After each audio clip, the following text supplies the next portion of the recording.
Hello mga manay! Good morning, good morning, good morning sa ating lahat. Kamusta kayo dyan? Sana ay nasa mabuti kayong kalagayan. So ngayong araw mga manay ay Sabado na ngayon. So mamaya na ako maglalaba mga manay kasi kahapon hindi ako nakapaglaba kasi wala talagang tubig na nag-agas pa. So ay, ganito kahirap dito sa Bayugan kapag walang tubig, hindi ka talaga makaproceed sa gagawin mong trabaho. So nagluto na ako. Ano na ako mga manay? Pakain mo na ako ng manok ko. Ay, walang nahulog na ano nila, isda. Isda! Hoy! Mas tusukin na naman niya yung camera ko, papa na. Nag-action siya na tusukin. Yun yung mga dating mga itlog ng mga bugok. Sayang, hindi ko kasi na-rescue agad yan. Sayang. So, ayan, magpapakain tayo ngayon. Kailangan pala talaga na pakainin palagi itong mga manok, mga manay. Para ang itlog palagi, basta ganyan pala talaga. So, ito ang mag-alaga tayo ng mga hayop, mga manay. Kailangan pakainin ko. Hindi agad tumuyok yung camera ko ba? Nasira na ito. Tagal na itong camera ko mga manay. 4 years na. So, mag-ulam kami mga manay. Yung hotdog at tuyo na naman. Naku, maano na tayo nito. Palagi na tayo tuyo everyday. Sarap kasi yung tuyo, mga manay, pero hindi naman ako masyadong nagtutuyo. Talaga, hindi naman madami yung kinakain ko na tuyo. At saka, yung tuyo naman ay hindi naman talaga parat, mga manay na Para na tayo uhaw, siguro ko sila ba. Ayun, nagtutusik sila sa ko, kamay. O nagtusik agad sila ba sa kamera. So, yun yung kamatis ko, ayan, sana sili itong mga tinanim ko, ayan, madami kamatis mga manay, ayan, so hirap na siya i-transplant, iwan ko kung wala kasing madaming lugar dito, hindi kasi malawak yung pagtatamnan natin para dadami yung pagtamnan, so dyan nagtapok sila kasi nagtanim na ako sa iba, ayun yung kamatis, may isa dyan para magtubo talaga agad. Ayan, mga manay, ito, hindi ko alam kung asal ba to or sili. Basta nag-mix niyan sila. Hinahayaan ko na lang yan magtubo yung iba, ayan. At ayan pa, sili. So, sign of aging na talaga to mga manay kasi yung iniisip ko magtanim, at saka gusto ko punta sa mga bukid-bukid at mag-farming. So, inoff ko muna yung camera ko kasi hindi siya mag-function yung touch ba. So, ayun yung atsal, alugbati ko. Yung dahon niya parang ang pangit ang ayun. So ganyan, may mga amigas mga manay, may mga langgam ba, baka masisira na naman sila dito kasi hindi kasi maganda dito mga manay kasi natasyagad tayo, parang hindi friendly yung mga lupa dito na kapag magtanim ka ay hindi talaga siya hindi talaga siya maglalaki yung yung mga gulay. Pero try natin na magbuhay kasi yung tanglad natin mga manay, nag-survive naman siya kasi itong tanglad para din naman tong grass ba, para na din yung damo. Tubo lang yan siya mga manay kahit hindi binisbisan ng tubig, ganun. So magluto na tayo ng ulam. Magluto ako ngayon ng hotdog para sa mga bata kasi nga di ba bumili tayo kahapon. So siraan natin itong pinto kasi silaw mga manay, magsilawan tayo at magpasigat tayo kasi may nag-comment sa akin na yung video ko daw madilim, so mag-ilaw tayo para hindi kayo madilim dyan.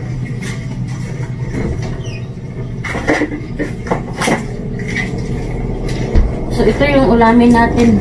Ayan, hotdog. Ayan, kayo na dyan. Iwan ko tuloy kayo dyan. Mag-hotdog tayo. Nakita niyo yung kilikili ko. Ang daming buhok. Hindi kasi ako nakapag mga manay. Kiss-kiss ng kilikili ko. Alam niyo mga manay, yung nag-inquire kasi ako about sa manok, yung mga layers. Hindi pala madali mga manay kasi madami ka pang mga pagsubok na dadaanan bago ka mag-success niyan. Kasi risky yung pagninegosyo. So, kailangan talaga na isabay mo sa dasal para maging successful yung negosyo mo. Hindi madali mga manay, kahit anong negosyo naman. Hindi talaga madali kahit anong negosyo. Kahit anong negosyo pa yan or mga aesthetic kasi katulad ng aking kapatid, madami pa niyang pinagdaanan bago siya nag-success kasi yung pagninegosyo mga manay, kailangan ka talagang risk taker kasi win or lose kasi yan bababa, ganun. So, kailangan mong gawin, i-enjoy ka at saka yung pagninegosyo mo ay gusto mo talaga, hindi yung basta yun na lang, yung kung kailan mo gustuhin, okay na, pero dapat i-focus mo yung sarili mo kung magnegosyo ka ng ganyan, kasi hindi yan basta-basta kasi namuhunan ka ng malaki.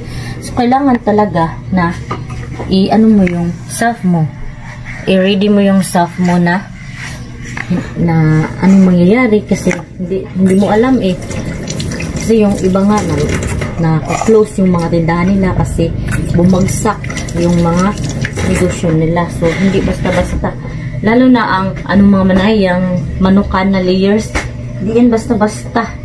Kasi kailangan ka pang mamuhunan ng malaki. Tapos, bili ka pa ng mga pagkain la. Araw-araw dapat isang sako or ganun. At saka, yung time daw ng pagpakain. May oras kasi pagpapakain para talaga sila. Palaging mangingitlog. Yun ang style mga manay. So, kailangan kung magpakain ka ng mga manok, kailangan talagang may oras. Yun. May oras talaga. Tsaka, measurein mo yung pagkain nila kasi sabi nila, pag palagi mo daw pinapakain ay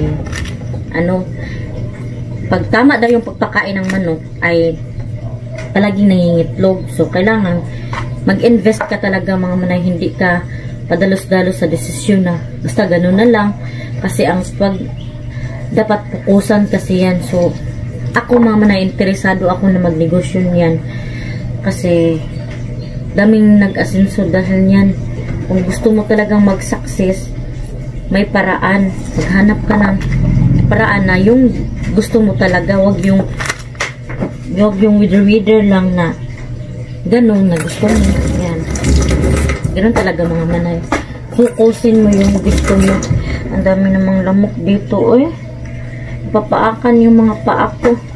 So yun mga manay, kung magnegosyo ako niyan, i-pray ko talaga na maging successful. So thank you so much Ma'am Andy from US sa palaging pag-alala sa akin at sa mga concern.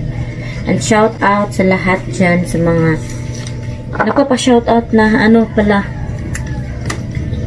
hindi ko ma-mention, lalo na si Cindy. Shout out sa you, Ma'am Cindy, at kay Ate Emily at Ate Maricho. Shout out sa inyo. Thank you sa inyong pag-watch sa aking YouTube channel. Thank you so much. More blessings to come. So, yun mga manay, kailangan tayong mag-focus sa ating goal sa life para makamit talaga yung mga gusto natin at saka sipag at syaga lang at pray. Yun lang talaga ang puhunan para maging successful ang tao. Diba? So, hugasin ko muna ito bahay. Hindi ko nahugasin sa gabi habang ako ay nagluto ba. So, yun ang ating ulam for today mga manay. Ito lang talaga yung ganap natin everyday in life. Kailangan tayong Sabado na pala ngayon mga manay. So, walang ganap. Dito lang pa rin sa bahay. Yan talaga. Thank you talaga sa mga nanonood. Hindi naman tayo ganun kasikat. Pero, mayroon pa din nanonood, diba? Appreciate ko yan. Thank you talaga. 2, 4, 6, 8. So, 8 hotdog yung lutuin ko mga manay. Oo. Tapos, magluluto ako ng red sal din. Yung tuyo ba?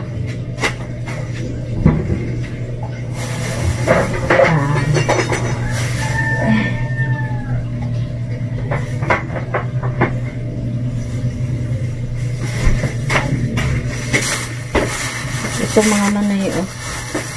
Ito yung red sal. Oh, kaya tinatawag siya na red sal mga manay kasi ano, hindi siya pula pero pink. Bakit? Dapat pink sal. Pero bagay sa kanya red sal mga manay. So ano lang, dalawa lang yung lutuin ko mga manay, sa akin lang. Ako lang kasi ang kakain. Kasi yung mga anak ko hindi sila mahilig ng tuyo. Yan dalawa. Maglagay ako ng bawang mga manay kasi sobrang dami ng lamok ba. Ang sakit pumaak sa akin. Ang sakit pumaak ba. Sakit magkagat. Daming lamok dito mga manay. Open kasi dito. Kaya ang sakit. Luto na ako ng hotdog at saka tuyo. So, ibalik ko ito. Budget talaga mga manay. Magtipid-tipid tayo, eh. Hindi naman, kasi, hindi pwede burara tayo. Lalo na mahal na talaga mga bilihin.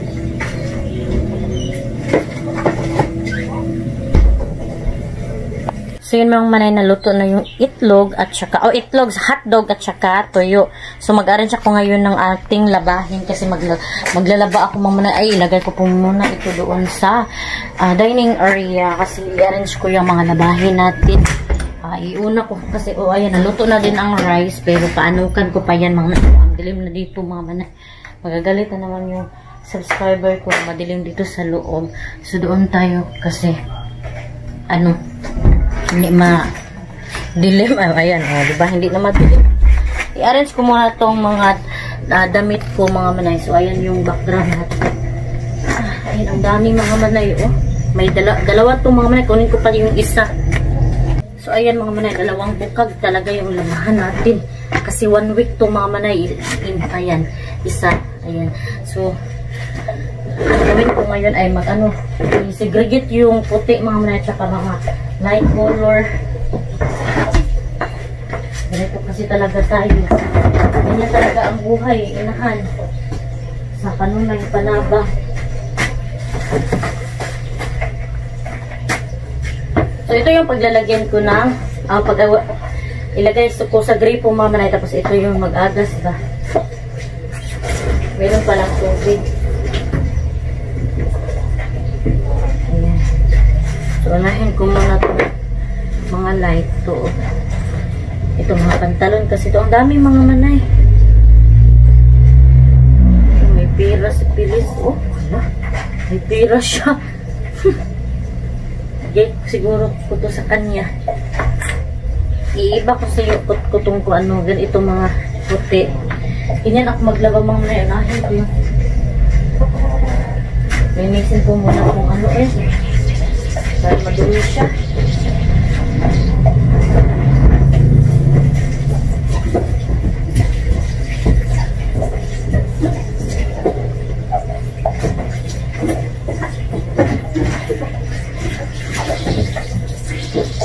Kailangan maaga tayo maglihok. Tinignan ko kung makita niyo ako.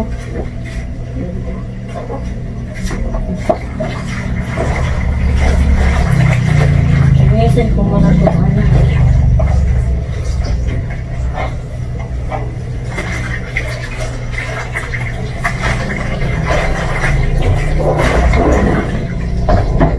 Dumi kasi mga manay. Ay, hindi naman talaga siya madumi itong balde pa. Ayan, uga na kasi mga manay. So, linisin ko ulit yung tubig. Para double na tayo malinis yung paglalagyan ng ating mga gamit.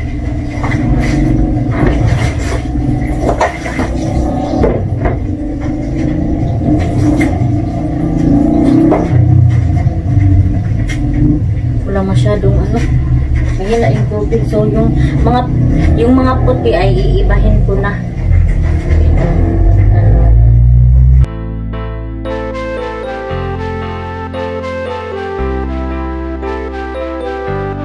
So, yun ang mga manasinig, yung mga decolor, yung mga panty at bra, at saka medyas dyan, at saka dito yung mga pantalon, at saka yung mga puti ay inuna ko mga manay. So, ayan napuno na yung tubig. So, ilalagay ko dito mga manay, ayan.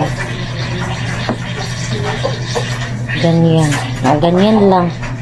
Kasi yung tubig na dadalay dyan, ayan, dito mga manay.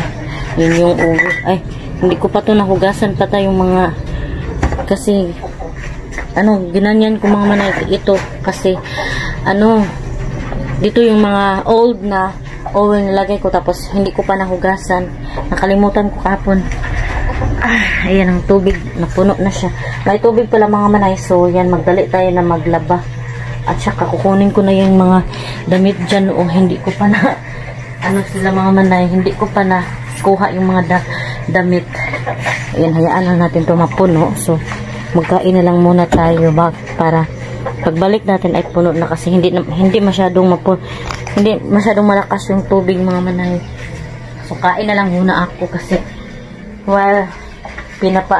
pinupuno yung tubig. At ayan yung rice natin. So tinamslap po, hinipos ko yung mga kuan. At ito yung bag ni at yan na naod, pero labhan ko yan mga manay para mapakinabangan pa ba. So may mga dami pa pala si Pilis dito, oh. Kasi mga manay, si Pilis kasi dito sa CR mga manay, siya lang yung nagliligo ba. Hindi niya hinihipos yung mga niya damit ba. Hindi niya nilalagay sa, kasi si Pilis mga manay at her age 7 years old, marunong na siyang maligo na siya lang. Ayan, ilagay ko muna kayo dyan. Kasi gusto lang niya mga manay na siya lang maliligo. Yung ibang bata ay hindi pa marunong maligo, pero si Pilis marunong na siya mga manay. Ayan, so muna ako, bili ng kape para hindi ako maantok. At saka kunin ko na tong rice. Ayan, lagi, hindi pa siya luto mga manay, pa. At saka maghilit pa din ako ng video mga manay para madali tayo upload, araw-araw tayo nag-upload. So yun, kunin ko muna tong hinangak ko mga manay, kahit anong ginawa ko, segregate ng mga taba na talaga ako, segregate ng mga damit ng mga, tapos meron pa dito pala, oh hala, oy, meron pa pala dito. Kasi ito mga manay, ayan, kuha ni Pilis. Ito mga manay sa loob kasi ito ng kwarto ni Ate Fiana. Yung nilinis namin yung kwarto niya, kasi kinuha namin yung mga yung kisame niya ba, diba dumok na nakita niyo naman nasira. So pinalitan ni Mr. ng bago, yun, nagkadumi-dumi yung mga damit niya. So labhanan na karon. So labhan na to para ligitanan ba. Ito pantalon ni Pilis. Kapal ng niya, pantalon mga manay, bigay kasi ito sa kanya. Galing pa to sa abroad. So,